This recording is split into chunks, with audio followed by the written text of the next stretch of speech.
Une centaine de jeux, ça s'appelle Jeux du monde. C'est signé Paul Chartier, qui est maître de jeu depuis 35 ans, auteur, chercheur. La préface, c'est de Robert Blondin, qu'on connaît bien, notre réalisateur de Radio-Canada qui a fait plein de séries. Monsieur Chartier, bonjour. Bonjour. De fait, pourquoi on vous a invité? C'est parce que dans ce livre-là, vous faites un peu l'historique de tous les jeux par continent, des jeux qui ont de l'âge et qui se transforment avec l'âge. Et comme on est en plein Jeux olympiques, je trouve que ça tombe bien. Ben oui, c'est le fun. Et c'est tous des jeux qui sont encore pratiqués par plein de peuples du monde. Donnez-nous des exemples, là, rapidement. Le lancer du fromage, on parlait du lancer du fromage, c'est une tradition italienne. Alors, dans le village de Parmesan, alors, ils sortent des rondes de fromage de Parmesan. Et puis là, sur des kilomètres, ils entourent ça d'une strap. Et c'est le lancer du fromage. Et puis, c'est le premier qui arrive à l'autre village. Puis si le fromage explose en cours de route, il y a une règle. On peut sauter sur les morceaux à condition qu'on les consomme sur place. Aux Olympiques, non, mais écoutez, aux Olympiques, on voit des sports organisés, réglementés, Oui. mais ils viennent tous d'ailleurs, ces sports. Effectivement. Et je te dirais que j'ai du sport organisé, réglementé là-dedans. J'ai aussi beaucoup de jeux. La différence entre les deux, pour moi, là, le jeu, c'est consensuel, OK? C'est comme on dit, tiens, ça, c'est les lignes, ça, c'est les buts. Tiens, prends les poubelles qui sont là. Oui. Puis on est combien? Tiens, on split ça comme ça. Puis oubliez l'arbitre.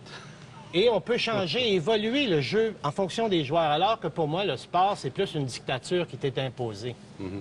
Maintenant, le jeu coûte cher de plus en plus. Dans votre livre, je regardais de vieux jeux encore pratiqués en Provence ou ailleurs, et ça, c'est pas mal gratuit. On peut s'organiser pas mal bien. Bien, c'est pas mal plus simple et c'est moins régi.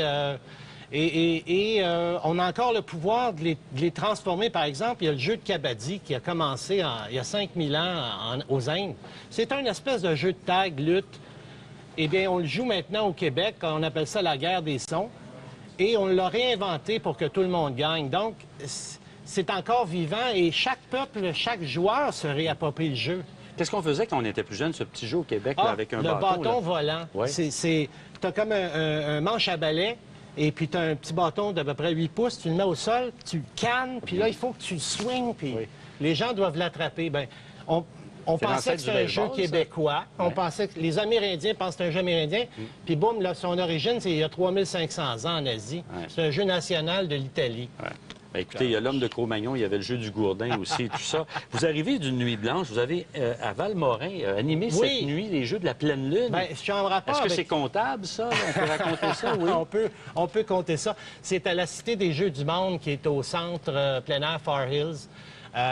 C'est un endroit, justement, où on invite les gens à venir participer à des jeux. Il y a autant des jeux de fil de fer, Euro-Bungee, que des grands jeux d'aventure que j'organise, puis tout ça. Et pour ça que je suis un peu fripé, là. J'arrive d'une nuit blanche à jouer. Pourquoi l'homme aime-t-il la femme aussi autant jouer, Paul Chartier? On est joueur. On est comme on est. Et puis c'est avec ça qu'on appréhende la vie.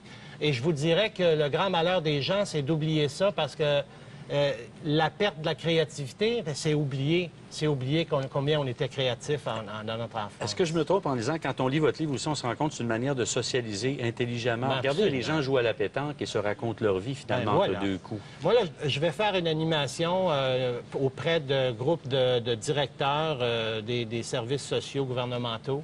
Ça va leur faire du bien. Parce que c'est un nouveau groupe et puis ils ne se connaissent pas trop. Alors, j'interviens justement dans ce cadre-là, au Cirque du Soleil, au niveau de la créativité, Intra-Ouest, au niveau de faire jouer les gens créativement. Est-ce que je dirais que ça tue le stress, d'une certaine manière? Ouais, quel stress! Mais non, mais le stress quotidien, quand on veut vraiment faire autre chose, s'amuser pour s'amuser. On vit un autre stress à se demander qu'on ne veut pas se faire pogner à la tag. Ça, c'est un autre stress, c'est sain. Je vous termine sur les Olympiques, parce que là-dedans, je m'aperçois qu'on ne joue pas nécessairement pour gagner. Aux Olympiques, on se rend compte maintenant, quand on ne gagne pas la médaille d'or, pas la médaille d'argent, la médaille d'or, on est totalement déprimé. Je plains tellement tous ces athlètes-là qui travaillent tellement fort. Jouer pour gagner, quand tout le monde gagne, c'est l'idéal.